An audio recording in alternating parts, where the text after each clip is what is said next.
Olá, dando continuidade ao nosso curso de cromoterapia, hoje nós vamos falar sobre um tema extremamente importante, que são os chakras. Existem, como vocês já viram, várias formas de nós utilizarmos a cromoterapia. Então nós temos a mentalização, os vitrais, a água solarizada. Então todas essas formas são válidas. Além de nós podermos utilizar também de acordo com a medicina chinesa, de acordo com o microsistema, como a reflexologia podal, a auriculoterapia, né? Então, inúmeras formas de aplicações. Mas, a mais comumente descritas nos livros que nós temos aí sobre cromoterapia é a aplicação nos centros energéticos, considerados aí pela medicina indiana, que são os chakras. Mas o que são chakras, afinal de contas, né? Então, são gerenciadores energéticos de determinadas funções e determinadas áreas. Então, a gente vai pensar que nós temos 7 centros principais e esses centros eles estão associados aos aspectos físicos, energéticos, mentais, emocionais, psíquicos, espirituais, né? Então a gente vai fazer uma associação também dos chakras com os corpos sutis. A medicina Ayurveda vai falar que nós temos, além do corpo físico, outros 6 corpos, né? E eles estão, de certa forma, associados também a esse sistema de chakras. Ou seja, quando eu faço a aplicação de um estímulo, por exemplo, das cores, sobre os chakras, eu estou atuando sobre o nível físico. Nós já vimos lá no início que, por exemplo, a aplicação das cores, a incidência de luz sobre o nosso corpo, faz com que nós tenhamos mudanças de enzimas, mudanças de hormônios, né? Mas também nós vamos ter alterações energéticas, emocionais, mentais e assim por diante. Nós não vamos trabalhar somente com os aspectos físicos, né? E isso é, na verdade, uma das grandes vantagens quando a gente pensa aí na cromoterapia.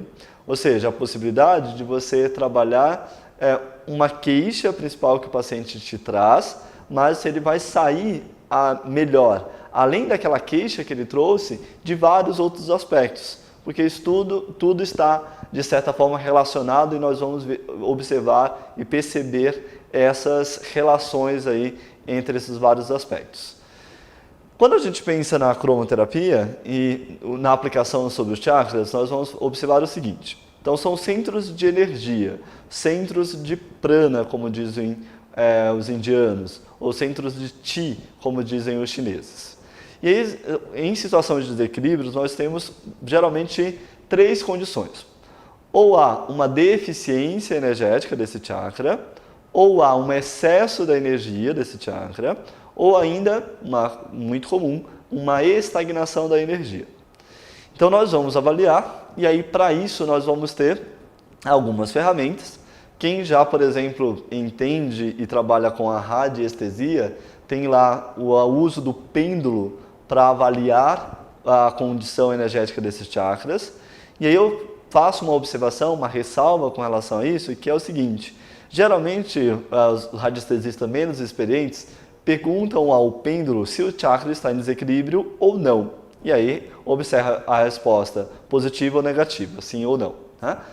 Só que quando essa resposta ela for positiva, sim, ele está em desequilíbrio, a gente precisa entender mais profundamente para que possamos usar a cor adequada se esse chakra ele está com excesso de energia ou se ele está com deficiência de energia ou ainda, como eu falei, estagnado.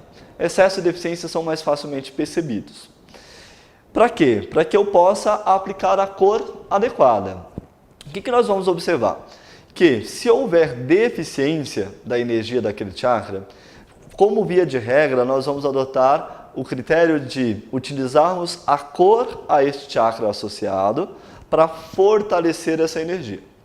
Então nós já vimos lá que o vermelho está associado ao chakra básico, o laranja ao umbilical, o amarelo ao plexo solar, o verde ao cardíaco, o azul ao laríngeo, o índigo ou ciano, né, associado ao frontal e o violeta associado ao coronário.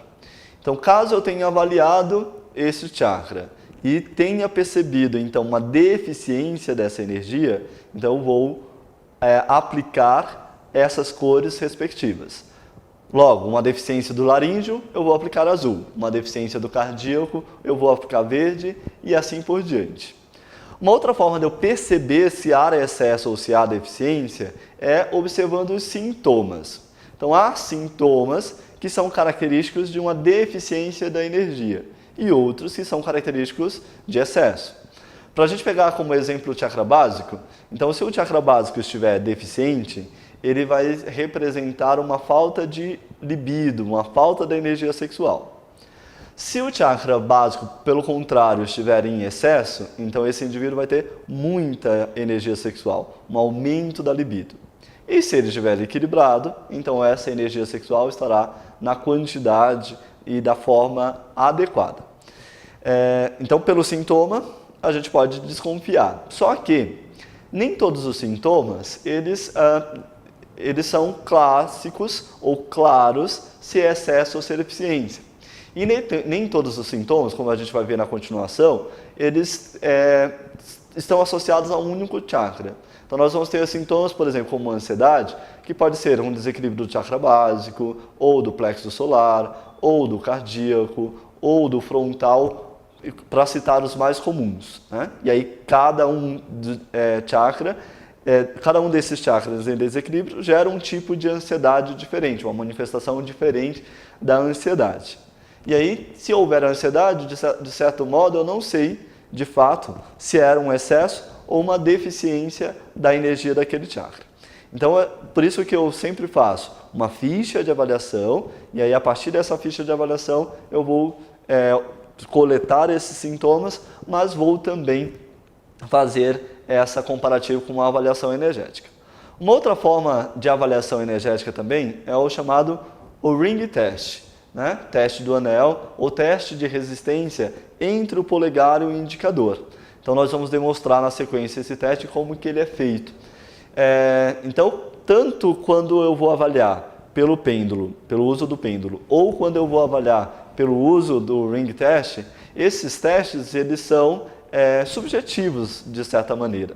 Então, logo, eu vou precisar confrontar a avaliação do teste com a avaliação que eu colhi, com os dados que eu colhi do paciente. E aí eu vou poder, então, agora avaliar se faz sentido, se não faz sentido, né? Porque eu posso ter uma condição, por exemplo, onde a princípio eu julgasse que aquele chakra está com excesso pelo sintoma, mas na hora de avaliar ele pode estar em deficiência. Ou que a princípio eu julgasse que há um desequilíbrio daquele chakra, mas quando eu vou lá avaliar energeticamente, há um quadro de equilíbrio, né? Isso se dá por quê? Porque quando a gente faz esse teste energético, seja com o pêndulo, seja com o ring test, nós vamos perceber que nós estaremos avaliando a questão do momento, o estado energético do momento. E aí aquele indivíduo ele tem um histórico, né? Então se ele tem uma condição, por exemplo, ele tem hipotireoidismo, que é uma condição da deficiência do chakra laríngeo. Então na hora que eu for avaliar o chakra laríngeo, porventura eu posso encontrá-lo equilibrado, ou às vezes até com excesso de energia. Mas por quê? Porque eu estou refletindo a condição daquele chakra naquele momento. Mas, se há esse histórico e há uma condição ali instalada, ainda assim eu vou tratar daquele desequilíbrio, ou seja, eu vou fortalecer a energia daquele chakra para que eu possa, então, de fato, tratar aquela condição. Outra coisa extremamente importante para a gente é que nós não tratamos, de fato, as doenças, as enfermidades diretamente. Nós sempre vamos fazer esse tratamento de uma forma indireta. Então, é através do equilíbrio da energia dos chakras que isso vai se repercutir nas emoções, nos pensamentos, na energia e, finalmente, alterar a condição física se já estiver instalado nesse nível. Então, a alteração e a proposta do tratamento vai ser sempre tratar a energia para que com isso eu tenha uma repercussão nesses outros níveis. Quando a gente pensa no sistema de chakras, a gente pode pensar também num sistema, de certa maneira, evolutivo, né? Então, aquela mesma ideia que nós construímos do vermelho em direção ao violeta, que vocês já estudaram, nós vamos fazer exatamente a mesma relação aí quando eu falo em relação aos chakras. Então, nas próximas aulas, nós vamos falar justamente de cada chakra, das suas relações com as cores e como a gente trata, né, em caso de deficiência e como a gente trata no caso do excesso, que essa é a grande chave. Por quê? Se o chakra estiver com excesso, vamos imaginar o chakra básico que eu estava comentando com excesso de energia, então não vou poder aplicar a própria cor associada àquele chakra. Eu vou ter que utilizar a cor complementar, que é um conceito que nós já trabalhamos aqui. Então, se eu tiver com excesso de energia do chakra básico, não devo utilizar o vermelho, porque isso vai potencializar esse desequilíbrio, e aí eu vou utilizar o ciano, que é a cor complementar desse chakra. Por quê? Porque para relembrar, o vermelho, o verde e o azul são as cores primárias.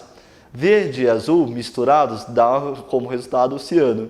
Então, se eu tenho o vermelho, o ciano é a cor que complementa, a cor que traz as outras duas que faltam para que eu tenha a cor branca, que é sempre a mistura dessas três primárias. Então, em casos de excesso de energia do chakra básico, eu vou pensar aí no ciano. Em caso de excesso de energia do chakra umbilical, eu vou pensar no laranja. Excesso de energia do plexo solar, eu vou trabalhar com o azul, que é a sua complementar. Amarelo, que é a cor principal, é formado por verde e vermelho, na luz, né? É importante que se destaque isso. E o azul é a cor que falta. No caso do cardíaco, eu vou trabalhar com o magenta ou com o rosa, né? Porque o rosa é formado justamente pelo azul e vermelho, faltando aí o verde como a sua cor complementar. É importante destacar que esse conceito de cor complementar, na prática da cromoterapia, ele vai funcionar como antídoto. Então, o rosa tem uma ação que é oposta à ação do verde. Por isso que eu utilizo o rosa para diminuir a energia do cardíaco e o verde para aumentar a energia do cardíaco. Há muitos cromoterapeutas que acabam utilizando as duas cores no mesmo atendimento, no mesmo chakra, né? Isso precisa ser muito bem avaliado porque, a princípio, a gente estaria fazendo estímulos opostos, né? Lógico, há algumas condições extraordinárias onde isso pode ser utilizado, mas a princípio, lembre que se eu utilizar o amarelo, quando eu utilizar o azul vai combater esse efeito do amarelo e o amarelo vai combater o efeito do azul. Então eles são usados para que haja um contrabalanço, né? Para que haja um equilíbrio entre essas duas energias. O laríngeo, né, como a cor principal dele é o azul, então o amarelo é a complementar, como a gente já citou. O índigo, a cor complementar é o laranja, né? Então nós vamos poder utilizar essa referência aí. O umbilical, a cor principal é o laranja, como complementar o índigo, e no frontal o contrário. O principal é o índigo e o complementar laranja.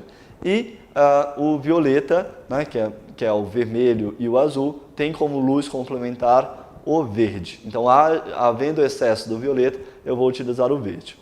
Outra característica importante para a gente destacar nem sempre que se houver quadros de excesso de energia daquele chakra, eu devo interferir nesse processo.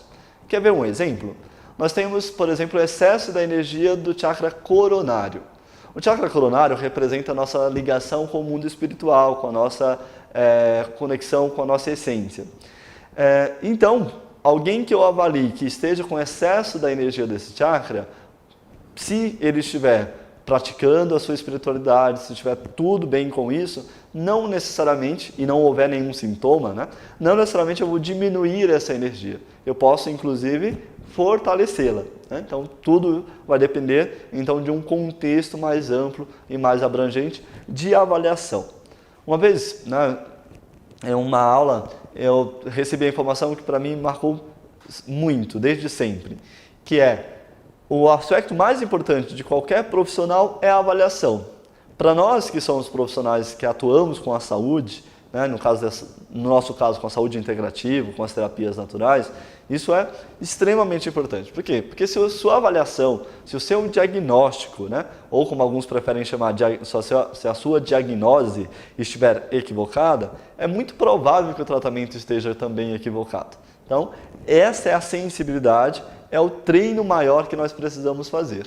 né? Então, avaliar o paciente e aí, a partir dessa avaliação, escolher o tratamento fica muito mais simples e muito mais tranquilo de ser conduzido.